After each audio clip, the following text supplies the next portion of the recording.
একটু চান্স দেন না পার্লামেন্টের সংবিধান কাকে বলে আপনাকে বুঝাই দেন। আপনি কোন সংবিধানের বলে ক্ষমতায় এসেছেন? আপনি জুলাই সনদের মাধ্যমে ক্ষমতায় এসেছেন। তাই জুলাই সনদ বাস্তবায়িত করতে হবে, আর গণভোটের রায় বাস্তবায়িত করতে হবে। যেমনে তেমনে সরকার চালাবেন তা হতে পারে না।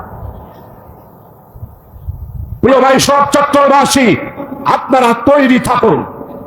কোন অবস্থায় চট্টগ্রামের মানুষ অন্যায়কে কোনোদিন মেনে নেয় নাই।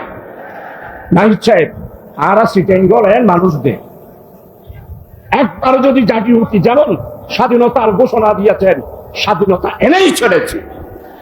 স্বাধীনতার ঘোষণা চট্টগ্রামে হয়েছে, তাই চট্টগ্রামে যদি আমরা জেগে উঠি আমাদের আন্দোলনকে কেউ দাবাইতে পারে না। প্রিয় ভাই, সব নেতৃবৃন্দ আছেন, বক্তব্য রাখবেন। আসুন, দ্রব্যমূল্য নিয়ন্ত্রণ করতে হবে। পার্লামেন্টে আছি, কথা বলতে দিতে হবে।